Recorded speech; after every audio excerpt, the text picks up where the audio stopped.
Assalamualaikum warahmatullahi wabarakatuh. Perkenalkan, saya Siswi Arneta Putri dengan NPM 2151081, mahasiswi Prodi Ilmu Hukum semester 2. Di sini saya akan menuntaskan UAS saya dalam tugas menganalisa suatu putusan di Mahkamah Agung Indonesia. Putusan nomor 3784 kasus perdata tahun 2021. Yang pertama ada para pihak. Yang pertama ada Hakim Ketua yaitu Syamsul Ma'arif. Kedua ada Hakim Anggota dengan Sudrajat Dimyati dan Pri Pambudi Teguh. Yang ketiga Panitera ada Buni Daniel. Keempat ada penggugat yaitu Sugiarto, bertempat tinggal di Jalan Proklamator nomor 77 Bandar Jaya, Lampung Tengah.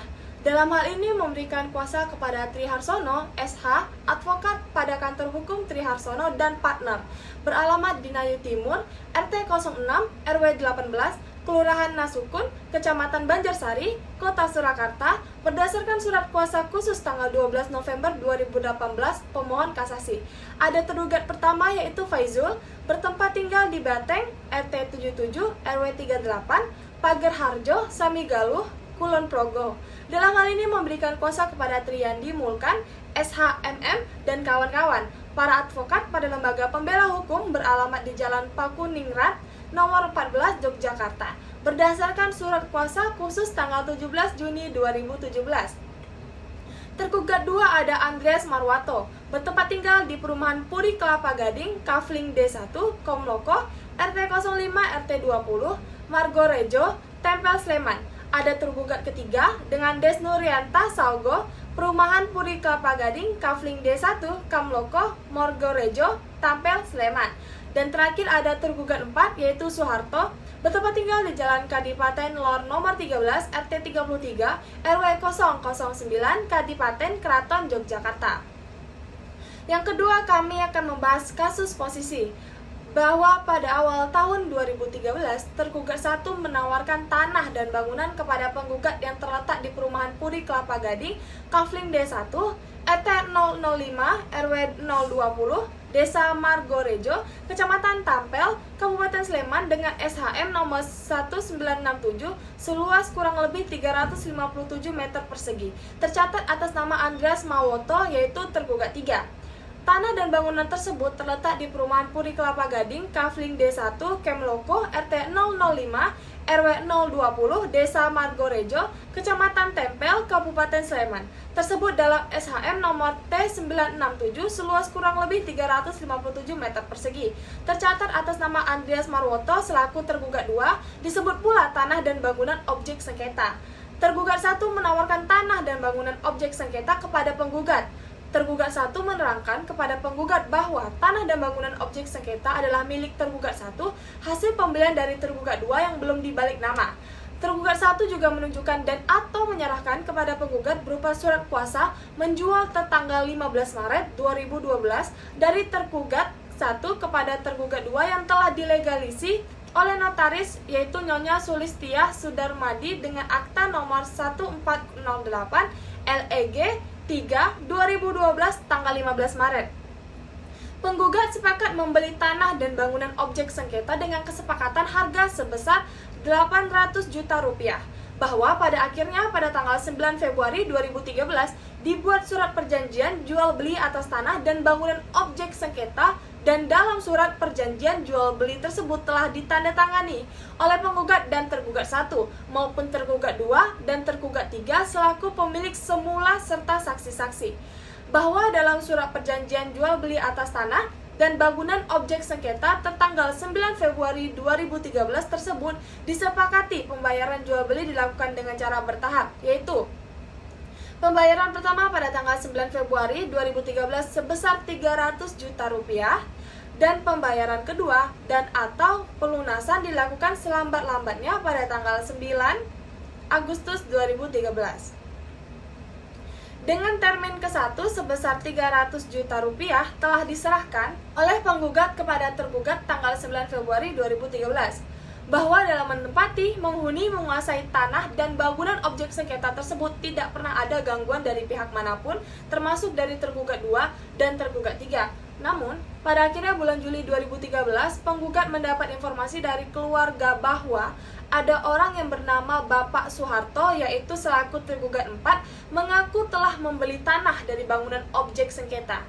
Bahwa setelah ada informasi tersebut, penggugat berusaha mencari informasi sedalam-dalamnya dan berusaha menemui tergugat 4, dan ternyata tergugat 4 bukanlah sebagai pihak pembeli atas tanah dan bangunan objek sengketa, namun hanya sebagai pihak yang bekerja sama dengan tergugat 1 untuk memberi pinjaman kepada tergugat 1 agar dapat mengambil sertifikat atas tanah dan bangunan objek sengketa yang dijaminkan di Bank Mandiri, Yogyakarta. Maka pembayaran menjadi terkatung-katung bahwa penggugat sudah berusaha menghubungi dan berkomunikasi dengan pihak-pihak yang bersengketa, namun tidak pernah ada penyelesaian dan atau tidak ada kesepakatan.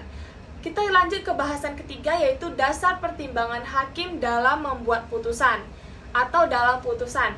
Memperhatikan putusan bahwa Pengadilan Tinggi Yogyakarta telah memberikan putusan nomor 100 PDT 2018 PT YYK tanggal 9 Oktober 2018 yang amarnya sebagai berikut.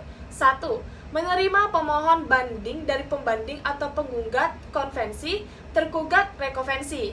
2. Menguatkan putusan Pengadilan Negeri Sleman nomor 62 PDT G 2017 PN SMN tanggal 16 November 2017 yang dimohonkan banding tersebut. Ketiga, menghukum pembanding penggugat konvensi atau tergugat rekonvensi untuk membayar biaya kedua tingkat peradilan yang dalam tingkat banding ditetapkan sebesar Rp150.000. Bahwa sesudah putusan terakhir ini diberitahukan kepada pemohon. Ketiga, menghukum pembanding atau penggugat konvensi atau tergugat rekonvensi untuk membayar biaya dalam kedua tingkat peradilan yang dalam tingkat banding ditetapkan sebesar Rp150.000.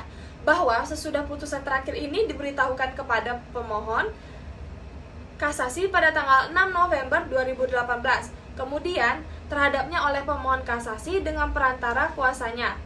Berdasarkan surat kuasa khusus tanggal 12 November 2018, diajukan permohonan kasasi pada hari Rabu tanggal 21 November 2018 sebagaimana ternyata dari akta pernyataan permohon kasasi nomor 62 PDT G 2017 PN SMN Junko nomor 100 PDT 2018 PT YYK yang dibuat oleh Panitera Pengadilan Negeri Sleman. Permohonan tersebut diikuti dengan memori kasasi yang memuat alasan-alasan yang diterima di kepaniteraan pengadilan negeri tersebut pada tanggal 5 Desember 2018. Menimbang bahwa permohonan kasasi beserta alasan-alasannya yang telah diberitahukan kepada pihak-pihak lawan dengan seksama diajukan dalam tenggang waktu dan dengan cara yang ditentukan dalam undang-undang. Oleh karena itu, permohonan kasasi tersebut secara formal dapat diterima bahwa berdasarkan memori kasasi yang diterima pada tanggal 5 Desember 2018 yang merupakan bagian tidak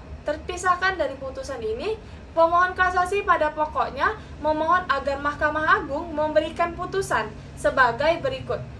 1. Membatalkan putusan Pengadilan Tinggi Yogyakarta nomor 100 PDT 2018 PT YYK tanggal 9 Oktober 2018 nomor 62 PDT G 2017 PN SMN tanggal 16 November 2017 dan selanjutnya mengadili sendiri.